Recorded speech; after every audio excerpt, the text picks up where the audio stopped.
get started since it's nearly 1 o'clock in Paris. There's a few less of us than normal, but perhaps for some of us, as we are in France, it's a holiday period here in France. So this is a lockdown period, unfortunately, but we're also on holiday, which might explain why there's a few less of us than normal. Than we've been used to having in these last sessions. So it's nearly 1 p.m. So I'm Juliette Ralduval. I'm the president of ICOM France. Here we are for this next meeting on Zoom for our Solidarities cycle that was been launched at the end of December.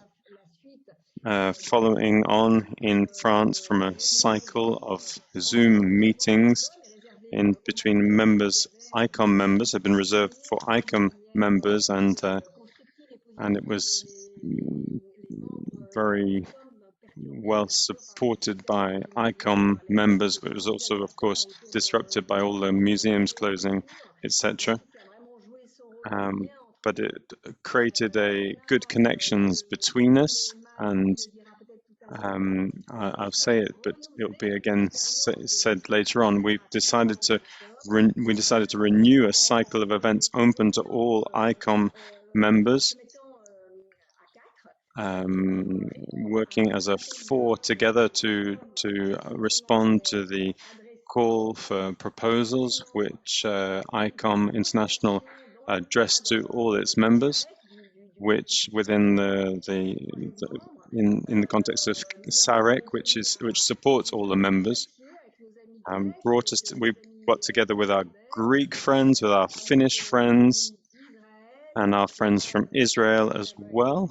I don't know if Nava is with us today, but greetings to her. I think she'll be with us now. And then with Cherki, I see he's with us now. We made a proposal to ICOM to extend this cycle in a more international way by translating, in particular, into the three languages, official languages of ICOM, which is French, English, and Spanish. So you just mention now that there are translators right now who are listening, and they are translating into the two other languages. As Anne-Claude was saying just before we started the session, don't forget to go to your interpretation icon and to choose your language for listening, and make sure that's the same language that you're going to speak in if you speak, so that your translators can follow. We will be recording this session, as you know, so if you don't want to appear on the screen, please do cut your camera. That's the technical information. This session is a bit unusual because we are normally focused on ICOM members, but this time, given the great interest in this topic of the professional networks, and the way that we are working together to get through this health crisis and maybe to grow through it, which this health crisis has been going on for now more than a year now, and is still going on. We've seen the existence of professional networks and the existence of social networks, social media as well. We'll talk more about that later. We've seen that they've had a really key role in communication, and museums have been able to stay in touch throughout this period. And we've seen professional organizations working together, and we've opened this session up to other professional organizations, and they will perhaps be able to present themselves, or I'll be able to present them later on. So this is a bit of a different session. There are other professional networks that will be here. We're all in the same sort of difficult period. Half of us in our different countries have museums shut in our countries. We have promises that they will be reopened, but we don't know yet. But we know this crisis is going to continue. And we hope that with vaccination, that it will be we will be able to pick up our activities again very soon, but we're still in the middle of this crisis, and we're still preparing for what's going to happen afterwards. And we need to work on everything that we've gained through this period needs to be kept. The strengthening of our networks. I think that's really important, and I wanted to say that in introducing today. I also just wanted to say that, and that this just recognize UNESCO here for the really extensive and excellent report that they've just published on museums post-COVID. And there's an opportunity that they're part of this. One of the great things is that we can receive the same information and documents together. Thank you to all of you for being here. There's almost 90 of us now. So I'm going to pass over to Penelope, who's our moderator today, and I'm really very grateful to her. She's from Greece. We're partners with our Greek friends. And so Penelope, I will keep an eye on the chat to see if I can see that there's anything that's worth flagging up while you're moderating. But now I'm going to pass over to you, Penelope. Thank you very much for accepting. Good afternoon to everyone, and to Bruno Maquart, who's just joined us, I think. So all our speakers are with us. That's great. Good afternoon from Patras in Greece. I'm really honored to be the moderator of this debate today. I've followed all the previous debates on this cycle on solidarity, and I found it very interesting, all of them. Thank you to ICOM France and Finland, Israel, and for working together on this cycle of debates online. But I'd also like to especially thank ICOM France and ICOM Greece to giving me the opportunity to be the moderator today. Please forgive me, French speakers, for my French. I would prefer to lead the discussion in French. I'm looking forward to speaking French because it misses me. I'm missing French at the moment, and because we don't have much opportunity to speak French, and I hope I haven't lost too much of my French. The subject of the debate today is our professional networks instruments of solidarity. Solidarity is a word that has become more important with the pandemic. With the lockdown, the closure of museums, remote working, precarious conditions, these have triggered gestures of generosity, desires of exchange, hopes for sharing, and it's increasing the need for museums to connect together in networks. What is a professional network for museums? Are they able to make museums more visible and stronger? Can it drive change and solidarity? The idea of a network is to bring together professional entities together. A network is a coordination entity which plays a role as a catalyst, bringing specific expertise. It's based on shared objectives which build together a long-term community. Networks provide information and experience. We can find trusted partners for working together at a national and international level. Networks work together to raise awareness, and they work together with the museum community in order to shape responses. Do networks offer us a sustainable model of cooperation? And how have networks developed during the pandemic? Have existing networks like ICOM been able to give hope to professionals? Have these networks been able to support discussions and sharing? What networks have been developed in the world to work better together? What are the actions that have been launched and what have they done to encourage solidarity between museums since the beginning of the health crisis? Are there actions in encouraging access to museums remotely? Are they encouraging development at a national and international level? How are networks being used by museums to encourage more solidarity, in particular during the pandemic? Are these networks that have been developed during the pandemic or these actions developed by existing networks, are they going to support cooperation between museums beyond the pandemic?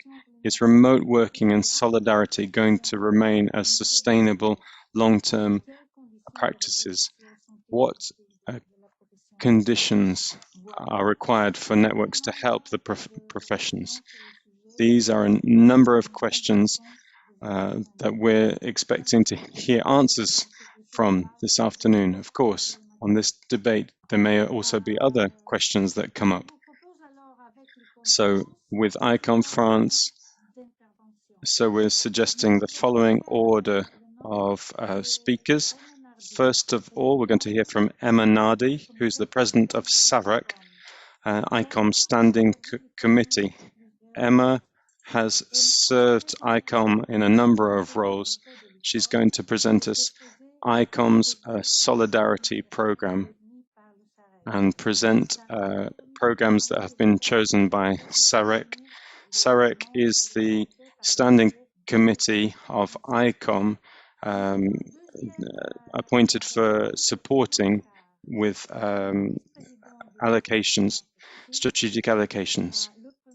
The next person will be Bruno Maquart, who's Vice President of Ecsite, who's the leading network of centers and science museums. He's also the President of Universcience, which is a public establishment in France, which includes the Palais de la découverte and the Cité des Sciences, and has been so since 2015.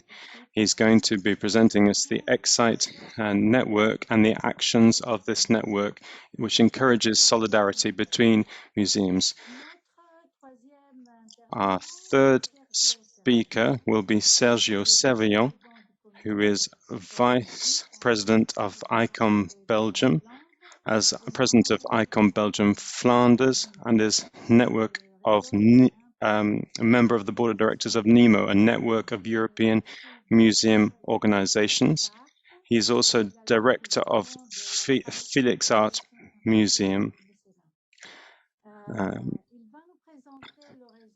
He's going to present the NEMO network and what it's doing to encourage solidarity between museums since the beginning of the health crisis. Our fourth speaker is Emily van Hassebroek. I'm not sure if I've pronounced that rightly. Please excuse me. Emily is the Executive Director of FRAME France, which is an organization which encourages exchange between French and American museums.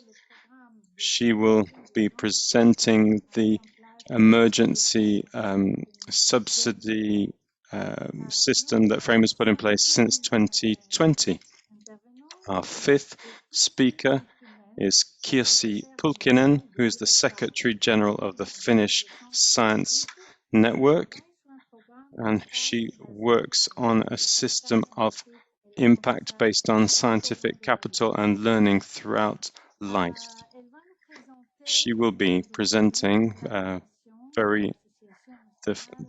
foundation, the Finnish Science Center Association, and at the end, we finally have Pierre-Eve Lucha, who is the Associate Director of Sinapses Conseils, a company created in 2005 after 2 years in various companies in museums in France. He's a consultant for museums and cultural institutions and works in particular with digital technologies. He'll be talking about the priorities of Clic France, his company. These will be our speakers. I just remind our speakers that you all have 6 to 7 minutes to develop your themes, you know this already. I'd also just remind you, please can you turn off your microphones after you finish speaking, and I'd ask the listeners will then be able to ask questions. We encourage them to do this in the chat and to mention in specifically the person that they're addressing the question to. Questions will be picked up during the discussion part of our time after we've heard from all the speakers. It's very important to ask questions because the goal of our time is to talk together and to hear from each other and share feedback and experience. Just as Juliette said earlier, everything is being recorded and translated simultaneously into English and Spanish, so you can choose your language channel. I'm really looking forward to hearing from your different original experience. And I'd like to hand over to our first speaker, Emma Nardi, who's the president of SAREC, the ICOM Standing Committee. Emma, as a university professor, is focused on museum education and in particular on evaluating it. She founded the Centre di Didattica Museale in 1994. For ICOM, she has been the president of the Committee for Education and Cultural Action between 2010 and 2016.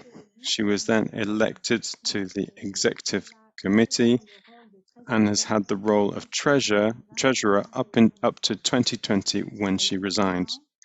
She is now president of SAREC, the standing committee which is focused on funding across the network. Her presentation will be focused on the ICOM Solidarity Program and SAREC's projects. Emma, I'll pass over to you now. Emma, over to you.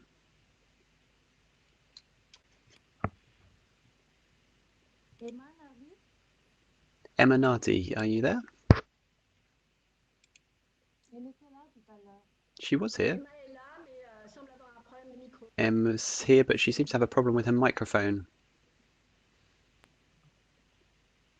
Emma, tu as un problème de micro. Emma, there seems to be an issue with your microphone.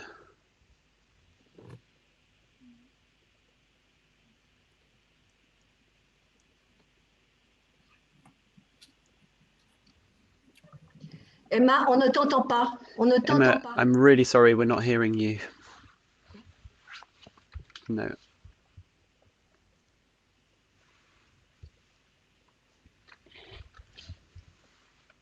Emma, vous entendez Emma? Non. Emma, can you hear us?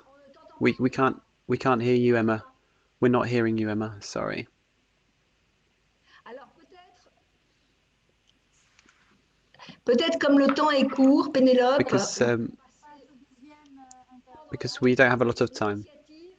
Let's perhaps go straight on with Bruno Maquart, and we'll get to Emma on afterwards. We can't hear you, Emma. Sorry, Emma, we can't hear you. So we're going to move on to Bruno Mecca.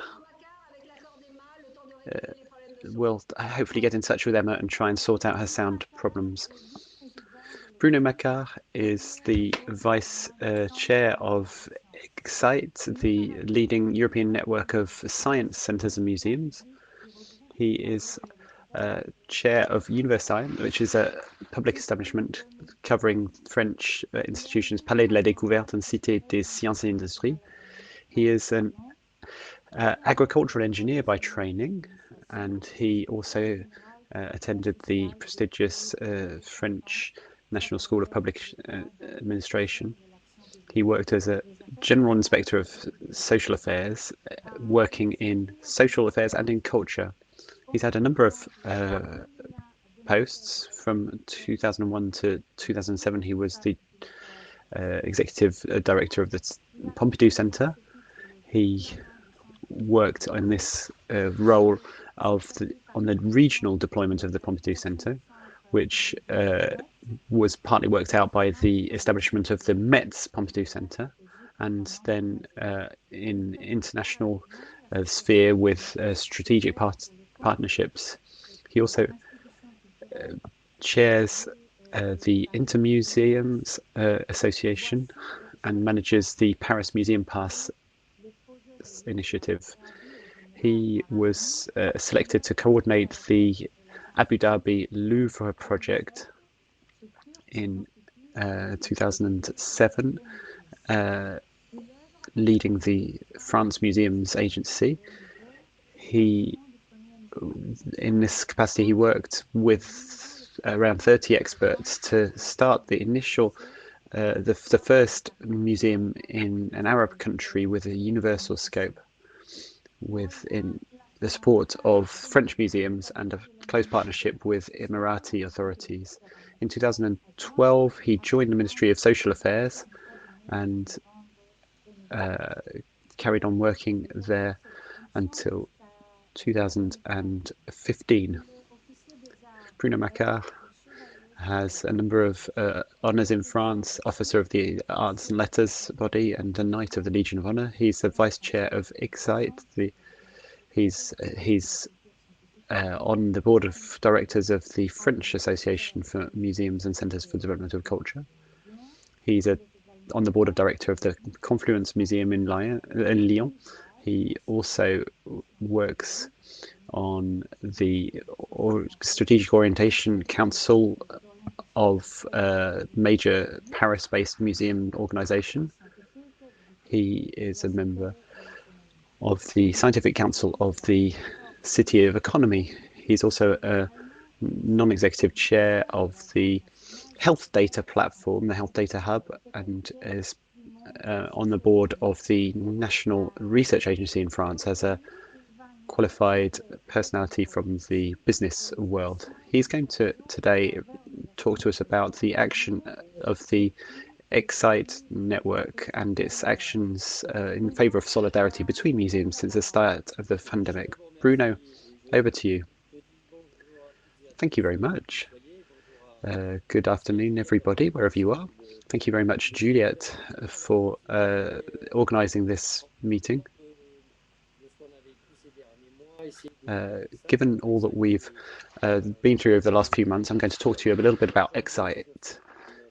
Ecsite was created in 1999 in Paris. It draws together science museums, science centres, festivals, a whole range of different organisations that work in scientific communication. We have around 300 members, mostly in Europe, but not only in Europe. When I look at the number of French members, there's 23 French members, if I get my figures now. We've got about 40 million visitors each year across the network, so we're a significant player in the world of culture. I want to talk about three ideas fairly briefly to leave a bit of space for discussion. First of all, I would say that networks were a key played a key role in the pandemic.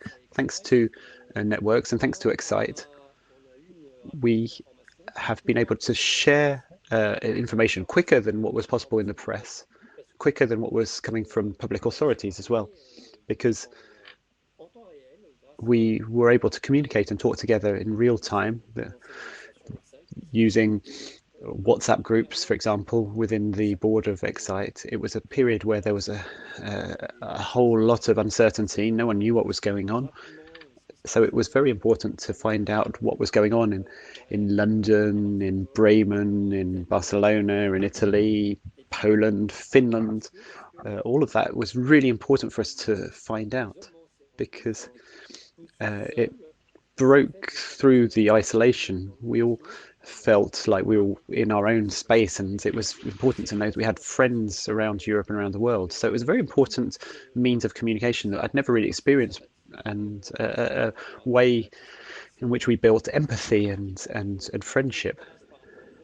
So different countries responded at different times, but generally were responding to the experience of other countries, and so people could see what was going to happen to them. There was some shared experience about preparing for exhibitions and reopening. So it became a really important platform for working together for solutions. A number of very original solutions were found, and networks were a really great place to think through these questions, help people to think about what was going on and share good practice. Museums of science faced a very particular problem. They're museums where there's a lot of touch. Visitors touch a lot of the exhibitions in order to interact with the exhibitions. So what do you do in COVID times about touch? So we got around the table and thought about solutions, and we saved time. We were much more efficient because of that, because there was a lot of discussion about ideas. So in the spring of last year, Ecsite organised 6 thematic webinars, which gathered together around 500 people from 51 different countries. We'd never managed to achieve that, and I think that's something that we will be able to build on. At the time of reopening, we created a database about reopening, and in order to coordinate and be more intelligent in the way we talked with authorities. So the networks really helped us to move forward. What happened? Was it the big museums that helped the smaller ones? I don't really know. If we talk about digital technologies, for example, some establishments were further ahead than others. It's not necessarily a question of size, actually. Digital technologies became very widespread, more widespreadly used more widespread in a more widespread manner, and we found that a lot of those who didn't know how to use it move forward very quickly. We were able to use copyright-free materials. We all helped each other out, lent things to one another, and supported one another. We didn't behave like a specific industry as might exist under the French Labour Code, where we just would decide common rules. We didn't do that. Some colleagues were in a situation where they couldn't welcome people. We all had to negotiate in a bilateral manner in order to try and develop a kind of general code of conduct. Thanks to networks, the distances were reduced. It felt like everyone was at the same distance from everyone else. The cost of travel disappeared, obviously. And this has happened across an international sphere. We had some opportunities in October and November to meet up with general managers across Europe in an executive forum. And I've never had better opportunity to speak to colleagues from around the world than in this period. There's been a change in the networks themselves. The networks have been changed by digital technologies because there are platforms that allow us to get together. It's not just a Zoom, there's other different platforms. Networks generally are financed by the physical conferences, but we couldn't do that. So we invented ways to use digital technologies intelligently. So when tools change, the formats change, and we had more meetings, but shorter meetings. So if I talk about the Ecsite annual conference, it was online this year. It was very different. We had our thematic work pool meetings, which worked very well, and our coffee and chat drop-in meetings, which happened in a really good platform called wonder.me. It's a really nice virtual cafe setup. I think it's really great to have the opportunity to reinvent the way we operate as networks. These tools have enabled us to maintain the friendly nature of our networks, and we're all looking for solutions to use them going forward to share fun and share joy. I don't really want to say much more, but in conclusion, I would say that our networks have also given ideas within museums, within establishments to create internal networks.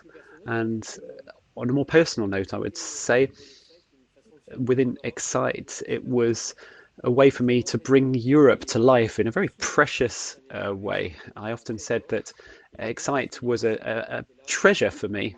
If Ecsite hadn't been there, I think our experience would have been very different, and we think we'd probably be in a very different situation today. So thank you very much. Thank you very much, Bruno. Thank you for sharing with us your experience. I really want to hold on to that last sentence that you said. We're now going to try to hand over to Emma Nardi. Can you hear me now? Yes. Can you? Great. We can hear Emma. Oh, what a relief, says Emma. What a relief, finally. I'm really sorry about this problem that I had. Thank you very much, Penelope, for your patience and her quick-mindedness. Thank you to Juliette for giving me that opportunity to be part of this meeting. So I just need to say that I need to go back to the General Assembly of Kyoto when I presented the report with profits for ICOM of 500,000 euros, and I was expecting to have questions, and it's the president of ICOM France that asked me the question, what are we going to do with that money? And I said we're going to use some of it to promote big projects within our national and international committees. And that was a commitment for the whole assembly, and we developed that idea following that. The idea was given to SAREC, which is le Comité Permanent pour les allocations. Ça veut dire that means that all the money that comes through SAREC, that comes through ICOM, comes through SAREC. And there are a 12-person committee which evaluates all these projects, and then we discuss together to see if there are any significant differences in our evaluation, because we need to make sure that there's an equality in evaluation. One of our main areas of work is to finance projects.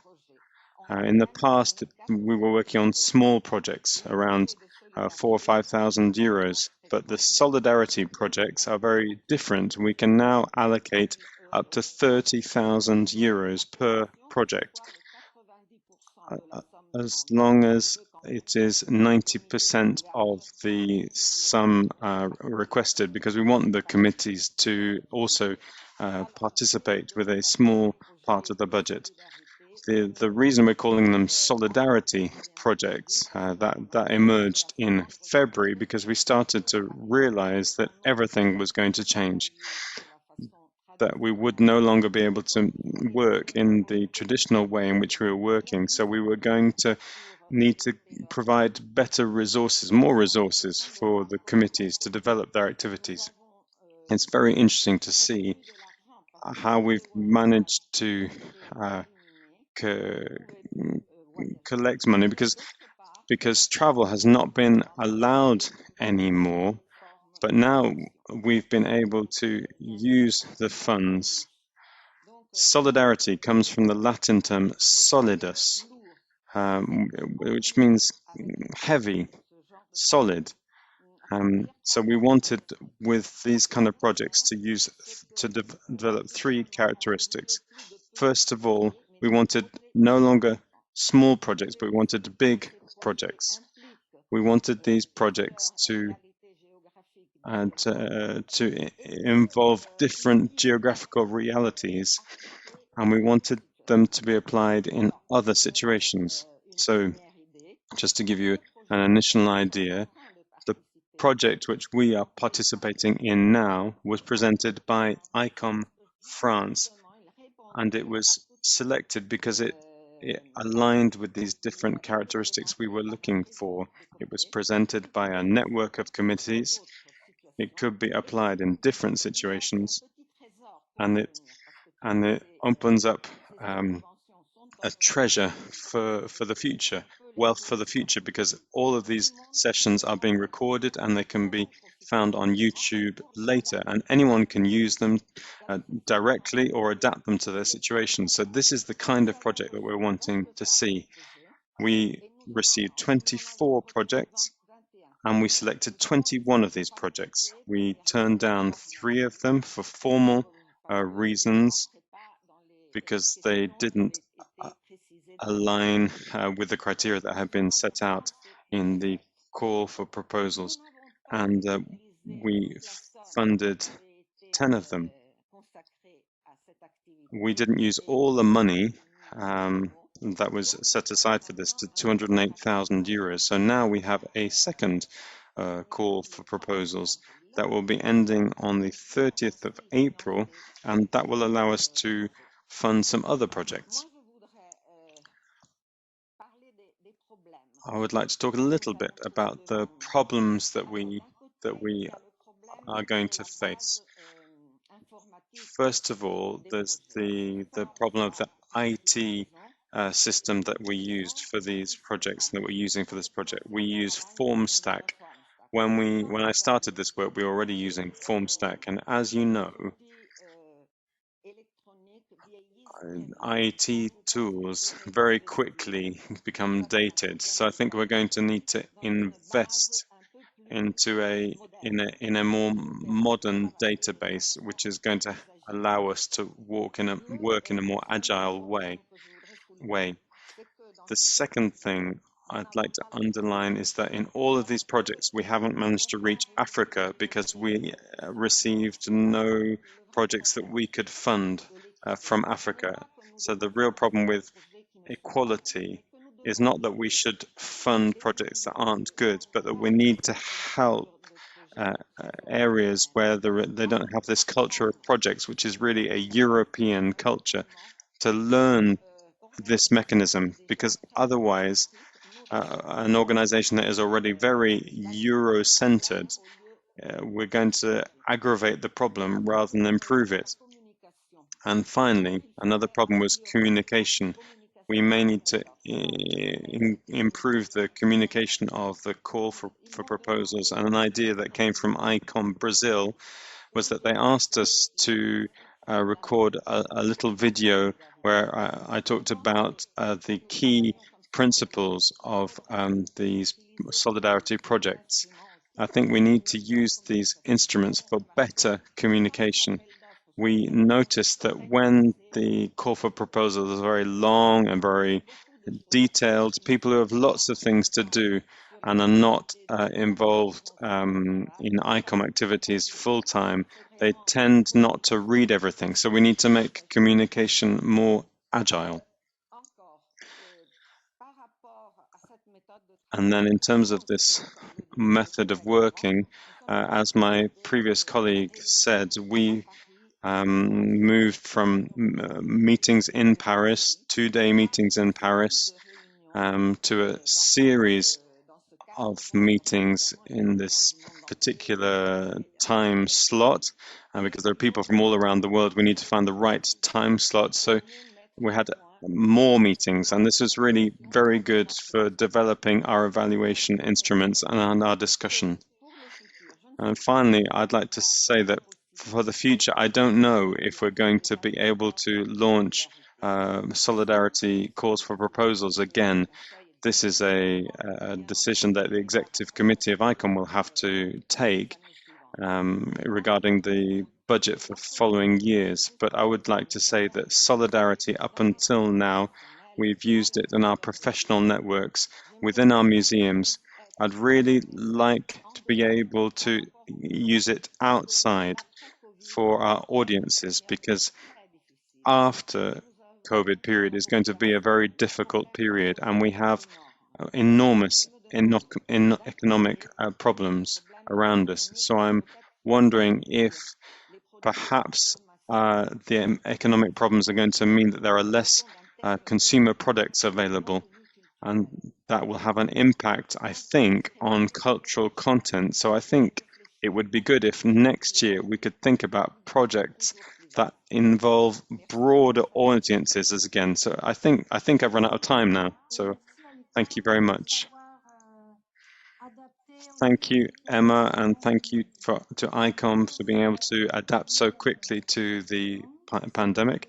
So we'll move now on to our third speaker, who is Sergio Celvillon, who is the Vice President of ICOM Belgium as the President of ICOM Belgium-Flanders and member of the board of NEMO, the Network of European Museum Organizations.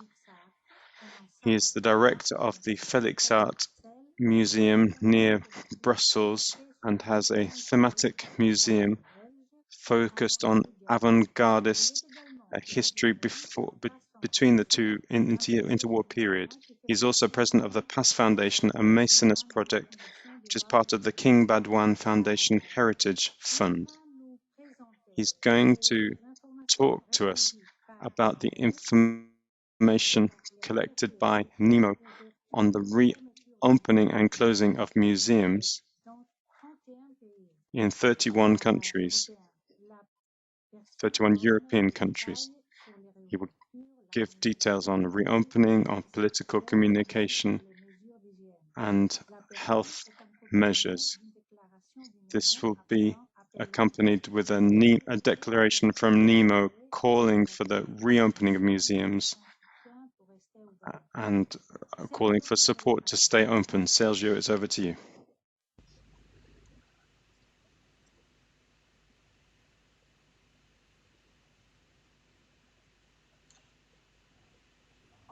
Okay, hello, can you hear me? Thank you very much for the introduction, and thank you for inviting us to this session. Thanks to ICOM friends and all the other ICOM colleagues. As you heard, I am also part of the ICOM community, but in this case, I'm here as a member of the executive board of NEMO, as said. And I would like to just give a very short presentation later on, just as some slides, just because I think that there are also a lot of non-European colleagues here that might want to know a bit of what we are as an organization. So I will try at this point to share with you. I'm going to go very quickly through it.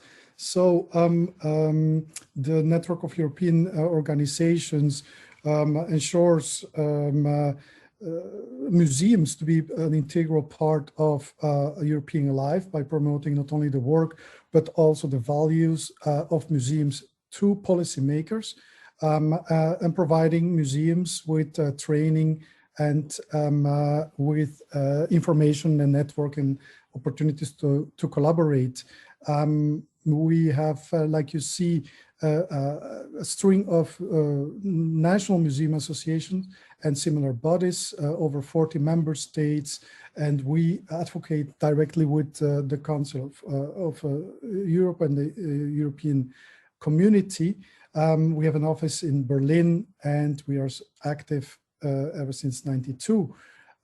We have representing through the associations 30,000 museums of Europe. So this is why we think that we are the voice of museums in Europe as far as advocacy is made. And this is, we have different working groups, and it is specifically the advocacy work group that has been really active through these times of COVID and post-COVID. So as a main thing is that NEMO has been gathering information about museum reopenings and closures.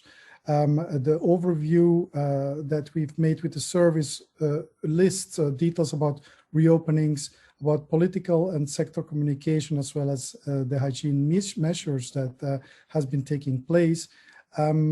We did this in 2 times. The very first survey was in May 2020.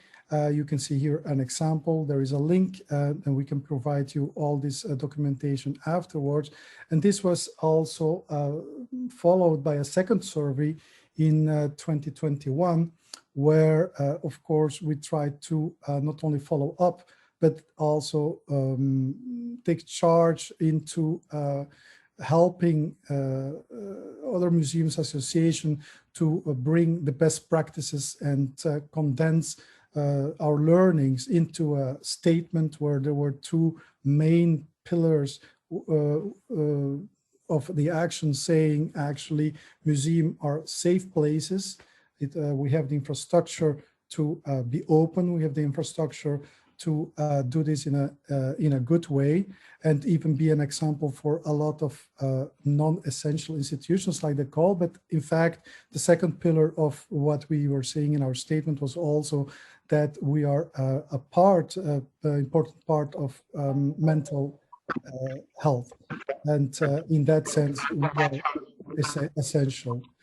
And so we also have created an interactive map of the closing and the openings of museums. You can watch this on our website, and so it shows when museums have been opening, when they have been closing again, and you can also look in our website more in detail to what guidelines of safety measures and what statements and what kind of advocacy there was in all the different countries. So, for instance, in Belgium, not only the Flemish side, but also the French-speaking part made one statement together, proposed measures, and we have been successfully, for instance, open since December. And this was like one of the examples to other associations to help them advocate within their political systems to be effective in reopening. In Belgium, at least, it went as far as being an example. Our protocols are being examples for the reopening of other industries. So it is in this sense that I think that we have been having a lot of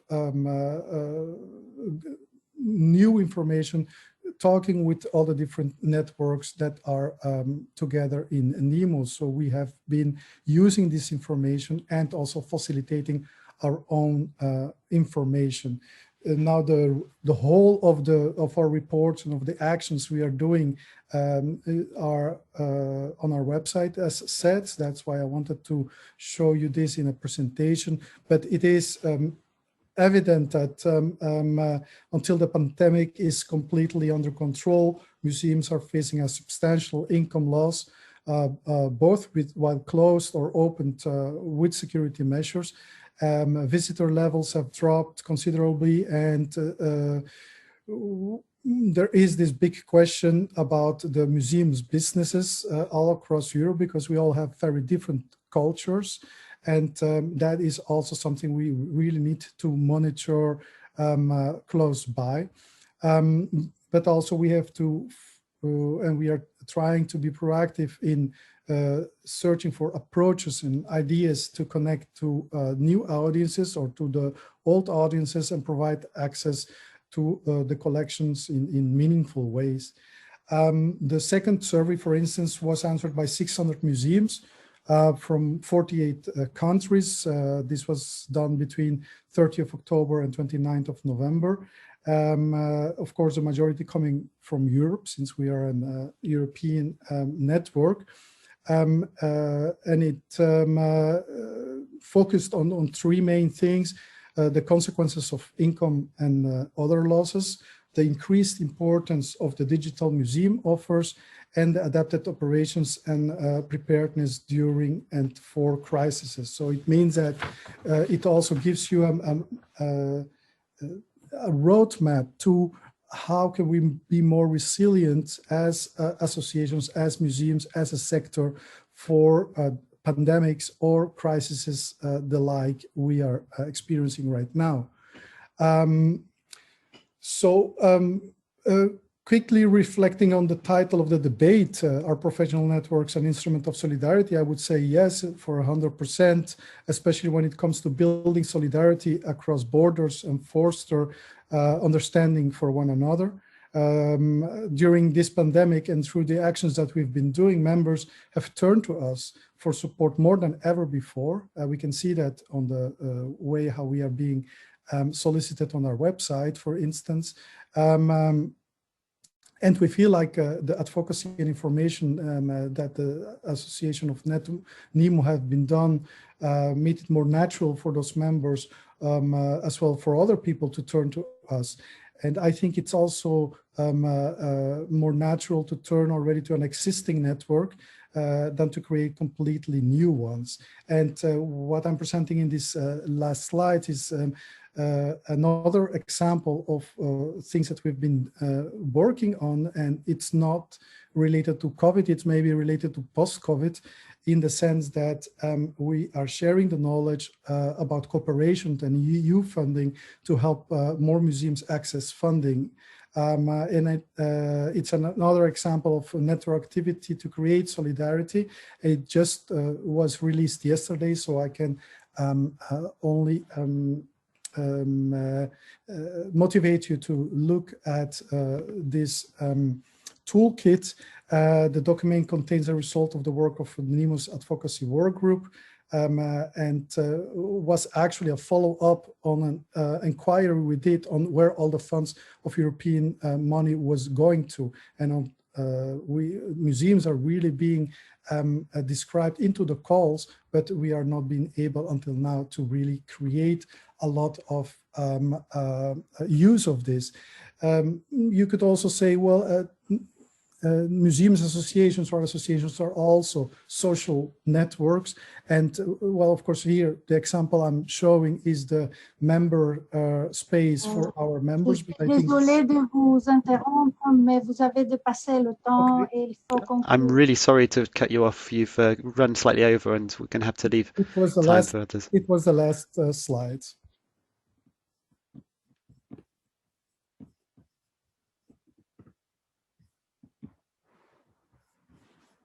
Merci beaucoup, Sergio. Thank you very much, Sergio. We'll come back in a moment. We're now going to go to our next speaker, Emily.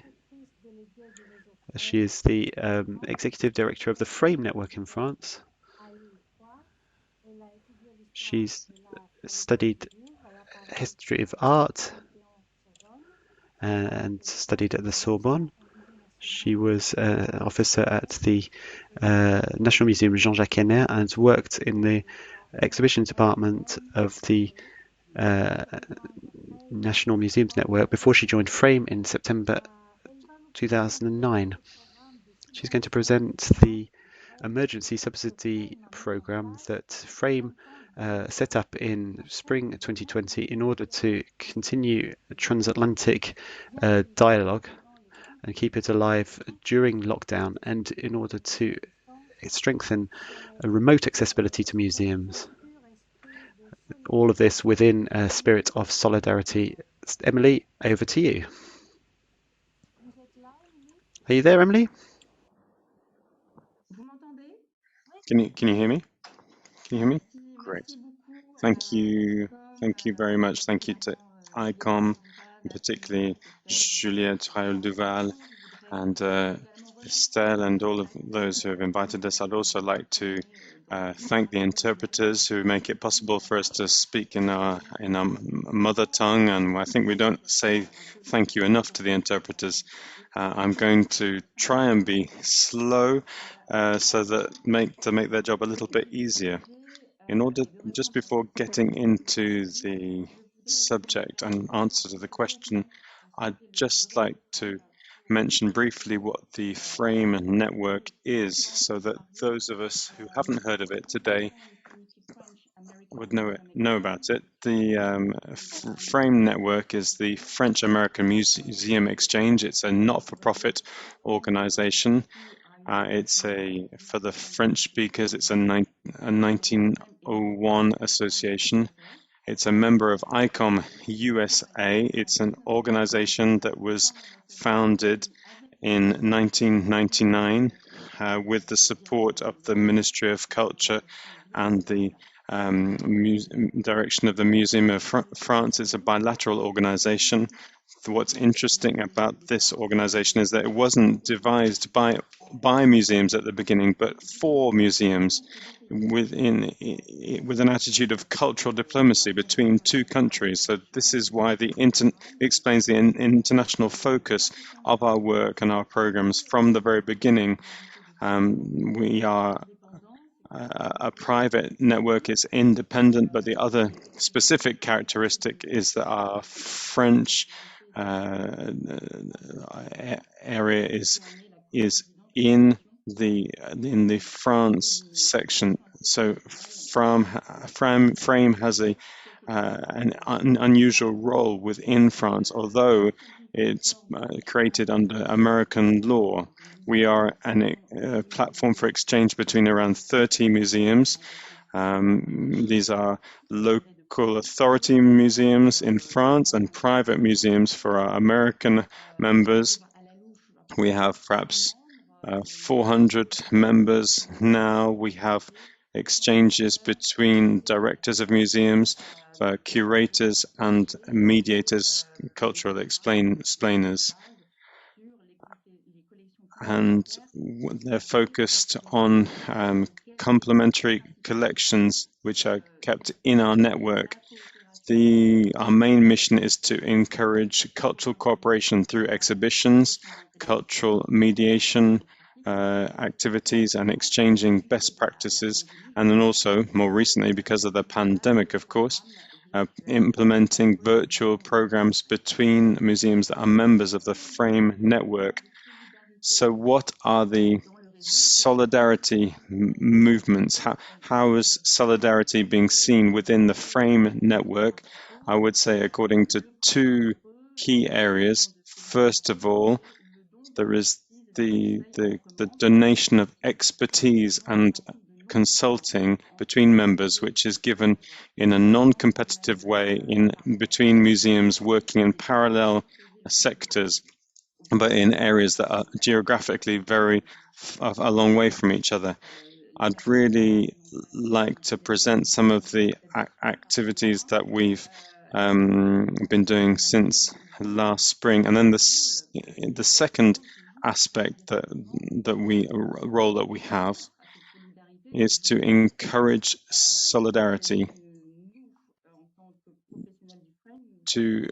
As professional members of Frame, we are listening to museums in order to identify the needs of our members and implement actions that serve them in order to help them and help them coordinate alongside them without imposing more work or programs that do not respond to their own expectations. So these are the two main areas that we're working on, which are encouraging solidarity to work within our network. And I think you can see this in other kinds of networks. So specifically, what have we actually done within the Frame network during the COVID-19 crisis, which occurred in 2020? I'd just like to talk about the Subsidy Program, which I'm going to talk about in a broader context, which presents actions that were implemented in the first lockdown. As I just explained, we first need to define the needs of our members. We all know that museums are encounters between collections and people. That's what we all experience through our observations of works and how that works. So obviously we needed to develop what museums wanted to present, programs that enabled them to mobilize their audiences, increase their accessibility remotely by implementing inventive programs online, which would broaden out their offerings and increase interactivity between their collections and their audiences faced with this unprecedented situation. So based on these general principles, we put in place specific actions lined up with Frame's DNA. So these were actions that were encouraging us to continue our transatlantic work. So we had three objectives, which all are linked together.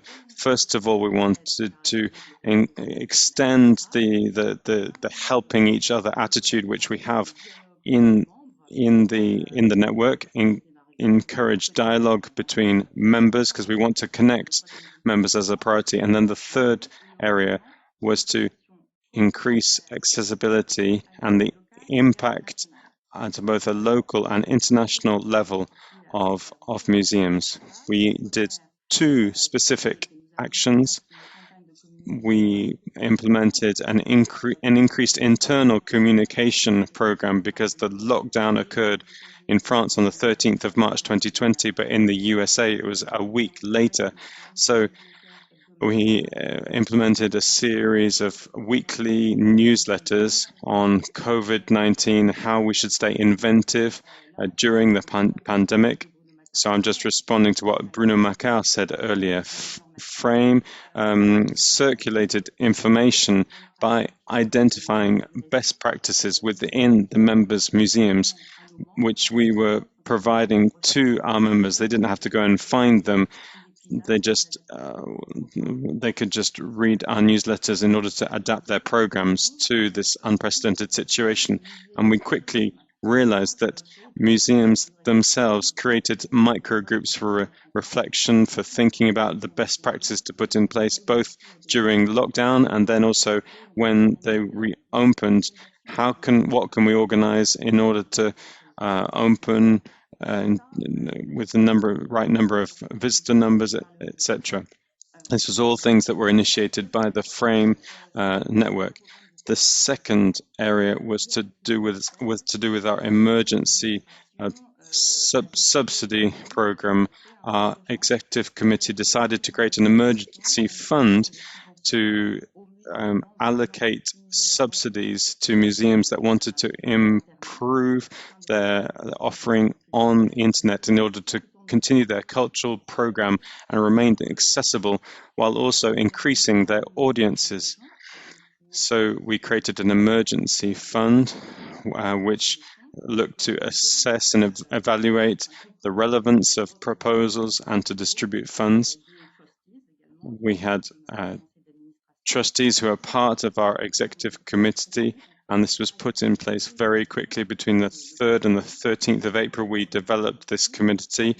We developed the directives. We launched a call for applications, and then we were able to announce the winners very quickly. Afterwards, we had 17 institutions from the Frame network, which shows the collaborative dynamic that was already there before the pandemic. It would have been very difficult. It wasn't in place already to act so quickly.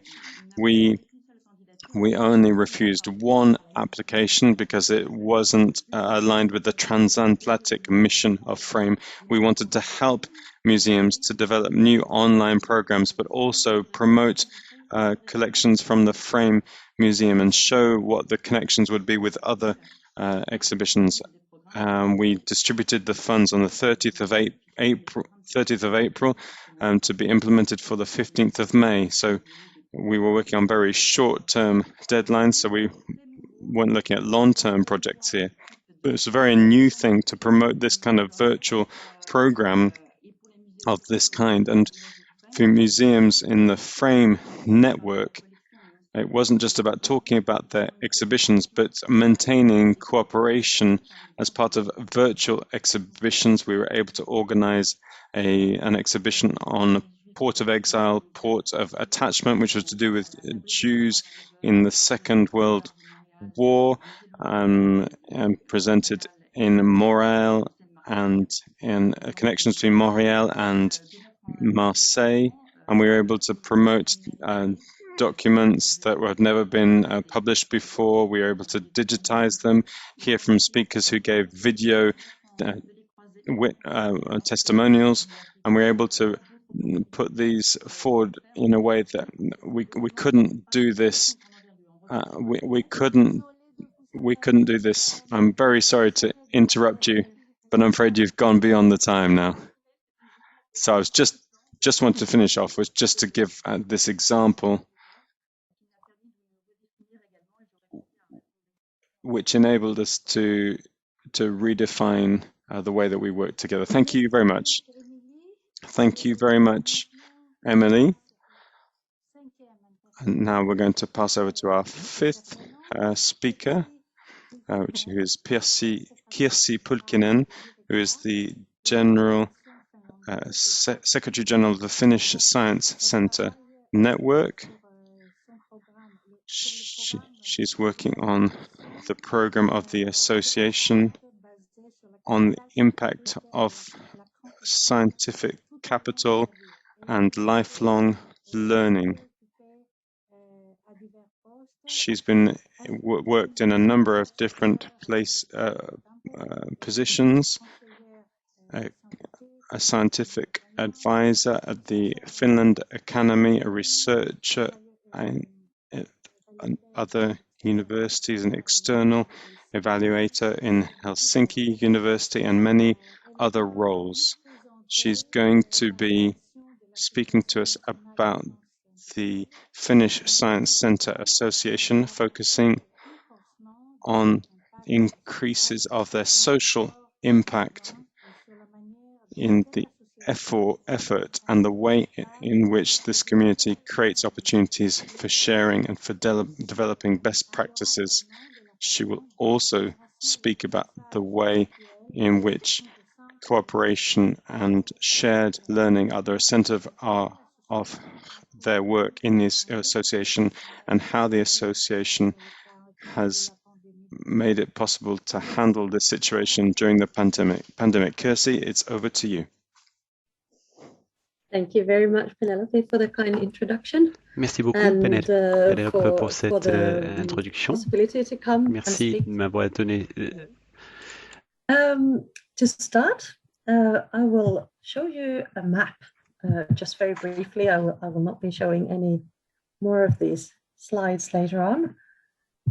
So I'm coming from the Finnish Science Centre Association, which is a very new network, an association that was founded in the middle of the COVID-19 pandemic last spring. So we've just reached 1 year, but it actually started as a more looser national network that was established in early 2019. But by now, we already have 9 different members. And as you see in the map, we're scattered around the country. We're missing the middle part, but we cover a lot of different areas and different types of science centers and museums, from the south of Finland, the capital region, to the east and to the north. So we're very happy to have this big broad of both knowledge and different types of understandings of what it means to be a science center. So as Penelope said, I will be talking about, present the association very briefly, and then talk about the framework that we use, the Science Capital framework, and what it means as a change of perspective for science centers and museums as a collaborative effort, and then about how we use co-creation as a tool and a working model, both to create something new and also to sort of work together to support the professional development of each of the organizations and the profession of science centers and museums as well. So as I said, we've only been in existence for 1 year, and our vision is basically to inspire a group, a larger and more diverse group of people and communities, and to inspire them to come closer to the realm of science and technology. And it's important in this context to remember that in the Finnish context, science actually refers to all disciplines. So all areas, not only the STEM areas of science, mathematics and engineering and so on, but also humanities and social sciences and so on. So we're talking about every discipline. But in addition to that, we are working to enable a more equitable access to research-based knowledge. So this is in relation to what I mentioned about diversity of audiences, and to build bridges between different types of partners. So both within our own network, but also with the different types of partners and collaborators that we have nationally and internationally, and to promote interaction between these different types of partners. So as was mentioned earlier in the introduction, our focus is very much on creating a stronger societal impact through these collaborative efforts that we can develop amongst ourselves. And to do this, we are using a division of labor of sorts, so that we can tap into the different kinds of strengths and skills. So both when it comes to the substance, so issues about different areas of research and science, but also about ways of working with different audiences and with different types of partners. So we are very aware that not all of us have every skill that we can imagine, but we need a mix of these and a way to utilize different kinds of skills and skill sets. And we also try to tap into the different national networks. We have local networks and regional networks of each of the participating organizations, but also, of course, international networks, very broad international networks. Science capital as a concept is perhaps more common to some than others, but basically, very shortly, we talk about it in a way that means the sum of all kinds of knowledge and skills, attitudes, and experiences and resources that are related to science and technology, and through the lifetime of an individual. So from very early years of childhood all the way to the later years of our lives. And we also refer to this as not only the formal context in schooling and universities and so on, but also the free time, our hobbies, and also in our work, how we develop knowledge and understanding and different types of connections to people working in science and technology related areas. So we're really talking about a concept that enables us to focus on science centers' societal added value and the different types of roles that we can have in society.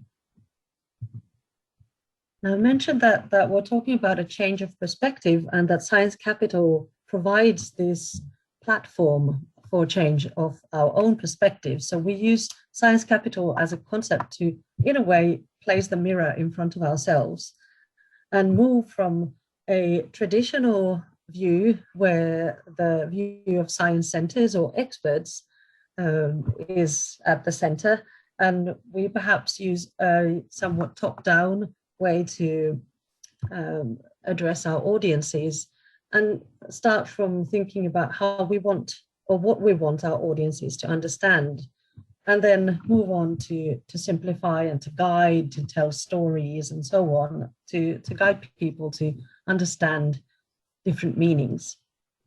But when we use Science Capital as an approach, we instead apply the view of multiple types of audiences, and in particular, those audiences that are now underserved.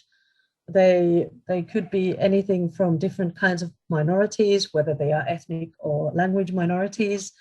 They could be socioeconomically less well off, or education-wise, with a lower education and perhaps finding science centers more difficult to approach, or something that doesn't quite fit with their interests. So with the Science Capital approach, we instead try to approach issues from the point of view of what is important and interesting and meaningful to these audiences, in particular these underserved audiences. So instead of going top down, we go bottom up and then back again. So it's a very co-creative loop in a way, And this focuses very strongly on participation, on increasing participation and co-creation with these audiences. But of course, within our network, it means co-creation amongst our different members and the different professional communities that we bring together. And from the perspective of audiences, it means placing them or engaging them as subjects, as active participants rather than objects of something. And in this, the equity aspect is extremely important. As I mentioned, we're talking about underserved audiences that we would like to have access to science centers and science museums, so that they could perhaps find meaningful issues to learn about, to be inspired about, to find the joy of discovery in different ways, and perhaps then also to find new avenues for career choices, for educational choices, or even what to do on free time. So from an equity point of view, this means that as a professional network, we are trying to identify different obstacles that stand in the way of people coming to science centers and museums, and then together with these new audiences, develop new ways to engage broader and more diverse audiences. Now, as you can probably imagine, this is something that provides a platform of sorts to be quite creative within our network. And I would say that solidarity actually comes in different kinds of forms. During the pandemic, of course, we couldn't meet in person. We were supposed to have co-creative sessions where we sit together for a day or two to work, to develop our own vision and our goals, to do stakeholder analysis and discuss the new working models that we should create for our own network. But we couldn't do that, so we had to opt for digital platforms as everyone else. But we managed to do this, I suppose, because everyone was very tuned in on finding ways to also create new professional practices, to share new practices, and also to alleviate the stress that the pandemic has created for all of us. So it's been... Vous avez encore une minute pour... Yes. Just one minute more. So it's been a place where you can be creative, where all the stressful things that are caused, of course, within science centers and museums, that this could be something different. It's something new, something that doesn't yet exist, and we can create together in a joint effort. Thank you very much. I really look forward to discussing this with you.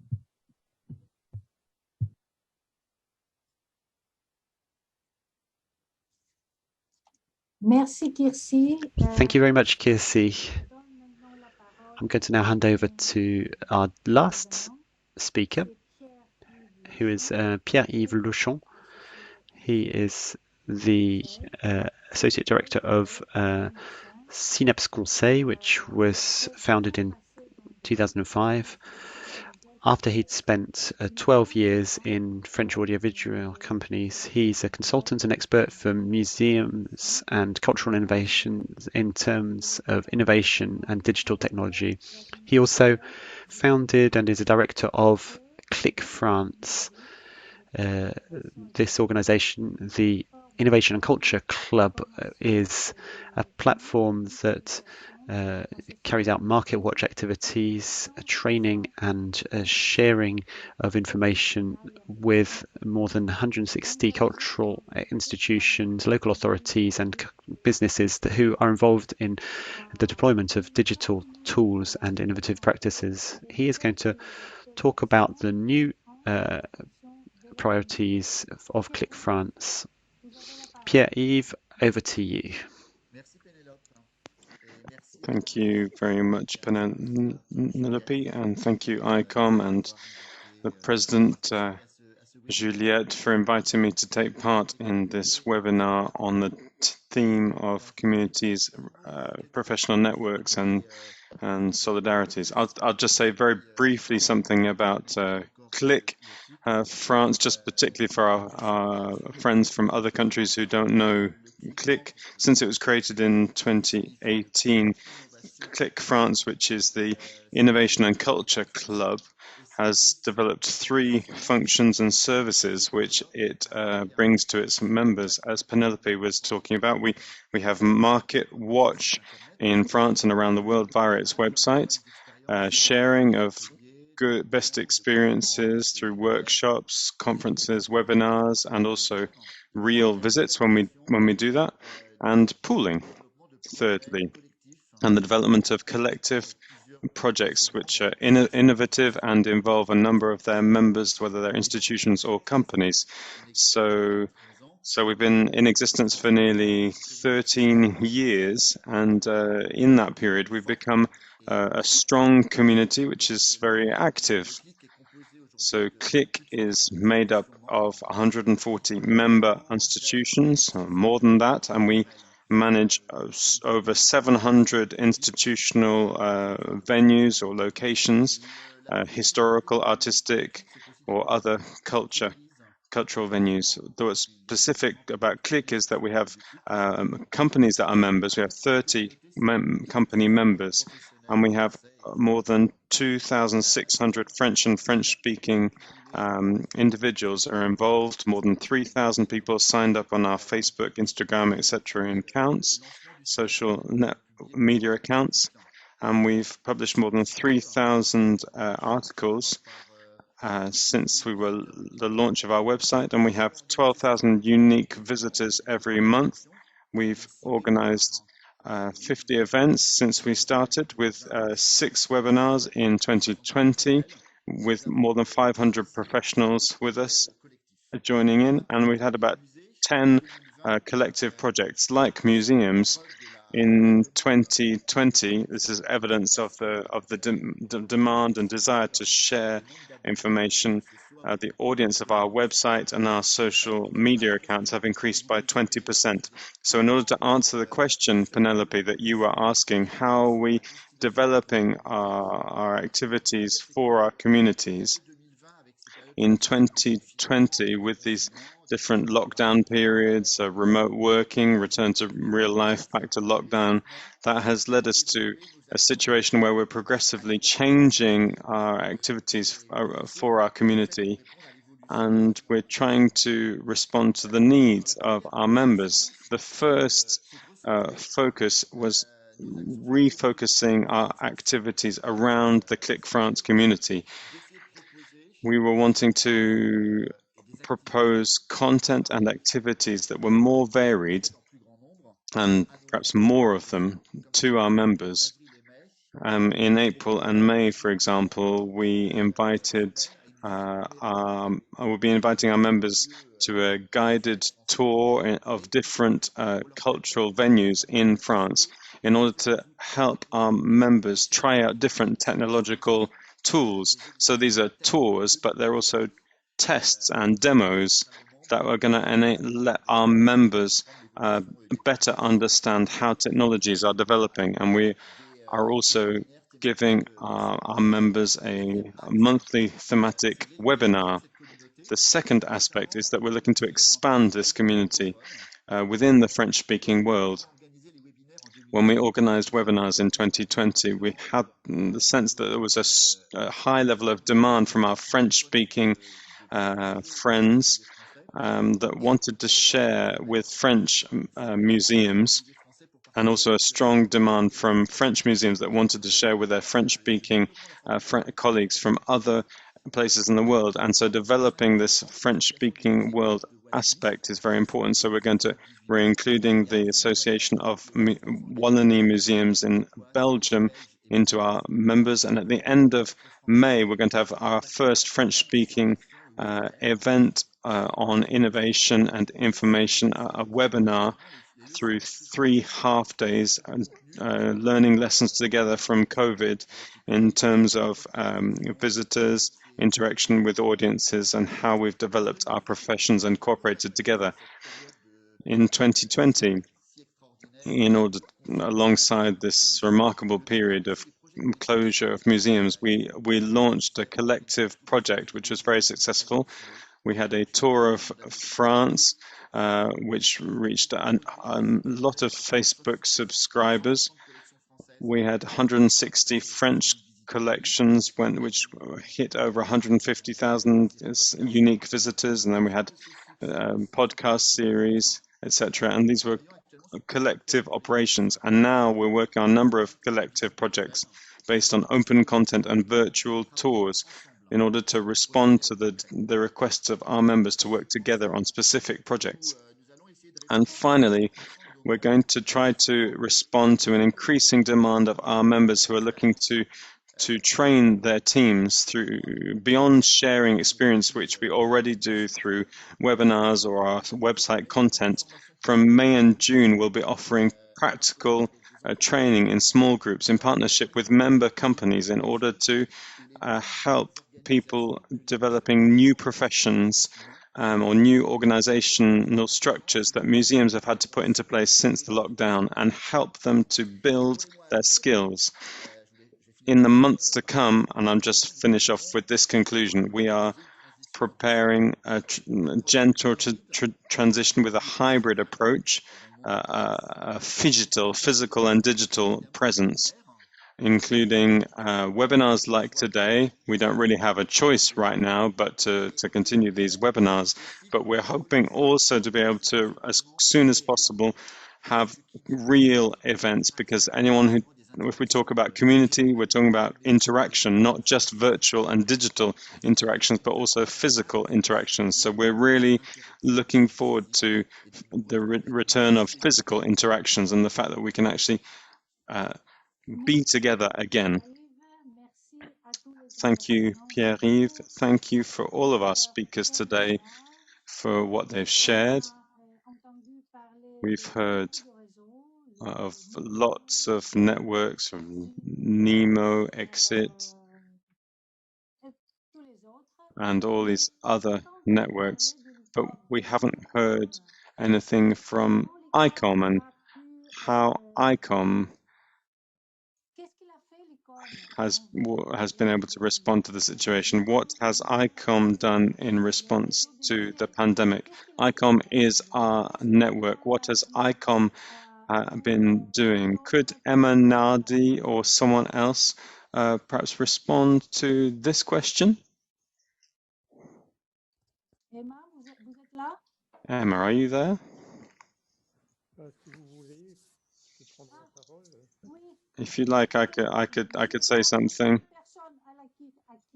Yes, you were the next person I was going to ask to speak. Yes, Emma's talked about the Solidarity projects and the subsidies developed by SAREC. ICOM immediately after the beginning of the pandemic published recommendations and a manual in terms of health protection, and also particularly on digital communication and reopening as well. And there was a whole series of webinars with a strategic focus in order to develop future strategies during and after the pandemic, to find audiences, to find sources of funding. And in particular, and this is perhaps connected to most to the subject of this webinar, we also organized I think 5 projects in Africa, specifically to support museums in Africa in zones of conflict, in order to train staff, develop inventories, secure collections, the trainings that have occurred in recent months in West Africa. We've also launched 3 surveys. We're now launching the 3rd surveys, like NEMO talked about the 2 surveys that they've carried out in Europe. ICOM has organized surveys at an international level to have an understanding of the situation of museums.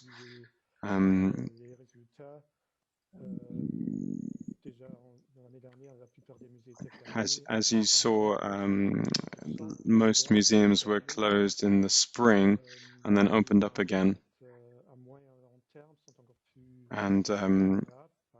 But the impacts of this in the medium to long term, even though museums are innovative and develop activities using social media, it's clear that there's a reorganization. I don't know how we say this in French, but downsizing. We're having to downsize.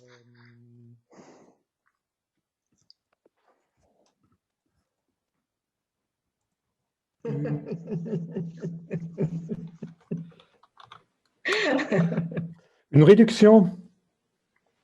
We're having to downsize and reduce the size of the sector. 2/3 of the museums are expecting to see our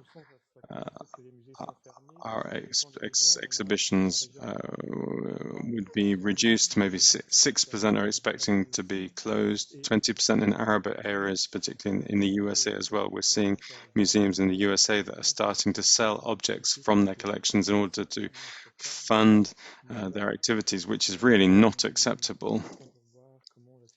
But we need to see how we can respond to this question.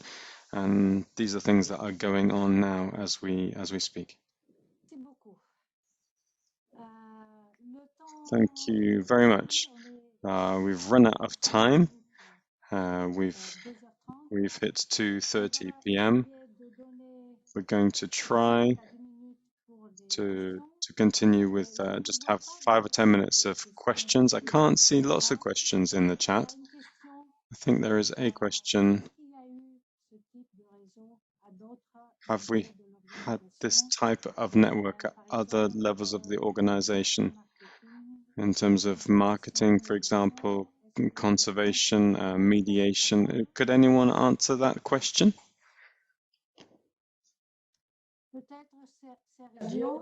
Maybe Sergio? Sergio there? Yes, I am. Could you repeat the question, please? Est-ce qu'il y a eu ce type de réseau à d'autres? Was this kind of network at other levels of the organization in terms of the marketing function, conservation, mediation, etc.? As far as I know, there is a network on conservation restoration. That has been working around pandemic issues, but I'm not really aware of what precise actions they have been doing. So no, I couldn't really answer on that. Bruno, Pénélope, vous pouvez répondre à ça? Oui, pour dire que Ecsite a mis en place. Yes, I could say that Ecsite has implemented working sessions, which was open to all, not just for regions, and it was open to the employees of the different institutions that make up our network. And so there was discussion at all levels in all areas, and this was a great collective sharing period beyond our normal organization. This digital technology allows us to have a more direct dialogue together without all the labels which can block us sometimes in our different institutions.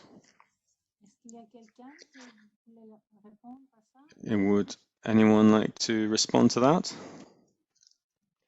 Peut-être qu'on pourrait demander si Pénélope a Could we just ask Penelope? I think there were other networks in the room with us, a number of French networks. I know that AFEM was here. I don't know, Céline, whether you are with us, whether you could say something very briefly about your network, or about your platform. I don't know whether you're still here or not. We've gone a little bit beyond our time. No, I think we lost them. I would have liked to ask Pierre-Yves if he's still here, or Bruno, or other ones. We talked very little actually about social media and the use of social media during this the COVID period. Do you feel that these have been tools that have helped us with solidarity, or has it been the opposite? Have these been tools that have turned us back in on ourselves?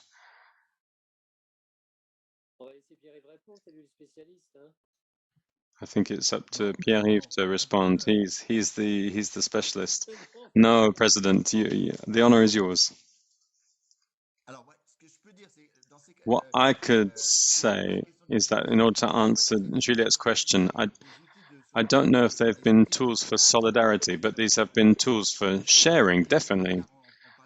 We heard from President Maquart in what he shared. There was so much of such a high demand for information from all these institutions in the world.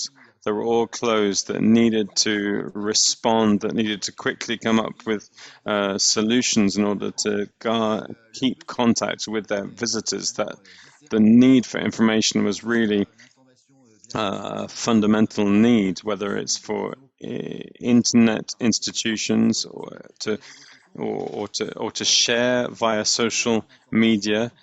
Social media had a role in this sharing of information and dialogue of innovation for each other. And so in this sense, they played a very important role. And since they regularly do this, that's led to there's been an even greater consumption of their information during this time. I would just say that we can't say this is necessarily true to the whole world. Of course, social media has been used to communicate, yes, definitely, but not necessarily to bring together members. I think closed members like WhatsApp, Signal, or others have been more important for gathering members. Of course, I can only talk about our experience, our executive committee. Within our executive committee, someone was sending a picture of flowers every morning, saying, "How are you doing?" And this was really very strengthening and encouraging at this time when we were all worried about the future, and we were able to encourage each other through our screens, which was really very useful. But you can't do that on social media. You can do that on closed media, professional medias. Yes, more intimate networks. Cherki, you were asking to speak, I think. Yes. Thank you very much for this excellent organization. In terms of the digital progress and the development of networks during this COVID period, I'd like to just give a final statistic which occurred in Morocco. All institutions, including museums, we gained 5 years of digital development through this COVID-19 period, which shows that even in our Arab network, our ICOM Arab network, curators who really before could only work with email, etc. Now they've gained two years of digital progress in terms of the management of their system and their inventories.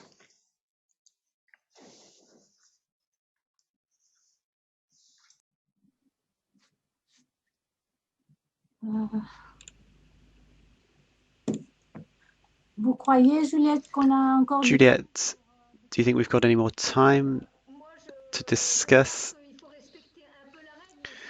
I think we probably need to stick to times fairly much, but if there's one or two more questions, do feel free to ask them quickly. I can't see any hands raised. There's a hand that's just been raised. I can't see who that is, but whoever you are, good afternoon. My name is Bérangère Thomas. I'm afraid her connection is very poor, so it's difficult to translate. I wanted to share my testimony as a writer about the way in which children learn to visit museums and go physically to physical venues.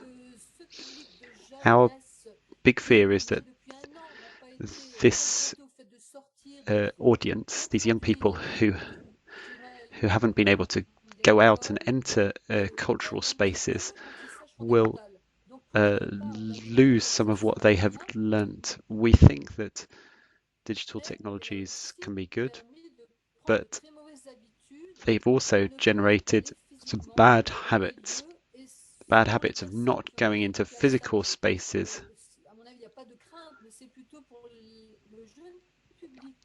I think I'm particularly concerned about children and young people and the future generations and how they can connect with living culture. I think there are other people who share my opinion. I'm a teacher myself. One of the first things we're trying to do with kids is to open their minds and encourage them to get interested in all sorts of things, visit museums, go to heritage sites. And now there's been a more than 1 year gap, so we really need to develop some projects in partnerships with schools. I think that the target age group should be between something like 6 and 22 years old, and we really need to focus on those young people. Thank you very much. Emily, you weren't able to finish your speech. Is there anything that you'd like to add in now? Just very quickly. Thank you very much.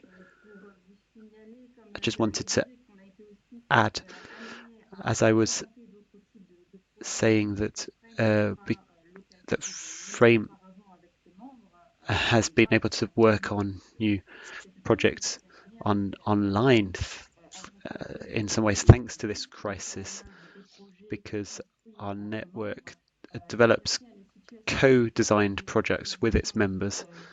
So this includes virtual exhibitions. We've also tried to develop some less scientific programs, some welfare, well-being focused programs, along with the Museum of Montreal, in partnership with a museum in Lille. These two museums got used to working together, working with autistic people, and they've worked together to develop a digital action focusing on how you can use items from a collection that focus on nature and develop a sensory experience using the different works of arts and the input of the explainers from the Museum of Montreal. So we've tested lots of different things. We've created a series of podcasts in order to share information between museum programs directors, thinking about what they have done in the past and what they're thinking about the future, thinking about how they're planning to open up, how they can share works. All of these were ways that we could share some topical conversations remotely, but to be very constructive and to have a transatlantic exchange of knowledge, know-how and practice. So these were some initial tests. Networks are all about this. They're experimental creative spaces which come alongside what we do in our own institutions and enable us to come together. They're places where solidarity can be built, and we're often stronger when we work together. I'm just going back over the chat. Emma, did you want to say something? Okay, I'm on. I just wanted to say that taking part in this session today has been very important for me, because people have been able to understand how the projects that have been financed by SAREC work. So thank you very much. That's very kind of you, Emma. But we, most of all, owe a debt of gratitude to ICOM and SAREC for enabling us not just to do a Zoom cycle. We've all run webinars, but the fact of being able to come together from different countries, Northern Europe, Southern Europe, outside Europe with Israel and other members of the international committees. And I think that's what's been so rich about the different talks and the different themes that we've chosen. We've wanted to make sure that there's been an interest for all ICOM members, wherever they are, whichever country they're in. I was struck, Emma, that when you said that African countries hadn't responded to your calls for proposal. Some did respond, but as we all know, it would be very important and interesting for them to access this. So I saw in the chat that there were a few comments about this. I think very much that we really need to kick this process off again and try to facilitate the emergence of proposals from that particular region of the world. I think it would be a very important thing. I would like to actually wrap up by saying that my idea is that instead of kicking off a big project that will take a long time to write, committees could just send a draft project idea, and then SAREC could draw together different national committees and have a bit of a feedback process, an exchange process before funding it. I think that's what we did, but you're right to say that. What we could do perhaps is to just suggest some draft project ideas and then draw in different countries and different continents, and that we might be able to use that as a way of getting a more equitable system for the future. Thank you. That's a very good idea. Penelope? Thank you. Thank you. I hope that my French wasn't too bad, says Penelope. I can reassure her it wasn't at all. But see you soon. Thank you very much, Penelope, for moderating this session in a very effective way. I'd forgotten to introduce you, and because you didn't do that, you're an architect and ethnologist and head of the Museum of Science and Technology of the University of Patras in Greece. I'm sorry that I hadn't introduced you at the start. I take this opportunity to do it now. Thank you to all. Thank you who came. Our next Zoom will be a Tuesday, as ever, from 1 p.m. to 2:30. It's going to be on the 18th of May, the International Museums Day, and we'll have some very interesting presentations about successes and perhaps some experiences that were less successful in terms of cooperation. I think, Penelope, I don't know what you think, we can thank our participants. I'll leave you the chance to do it. So, yes, thank you to everyone. Thank you to the different people who spoke to us today. Thank you to the participants who are still with us right now, and see you soon. I look forward to seeing you soon. Goodbye.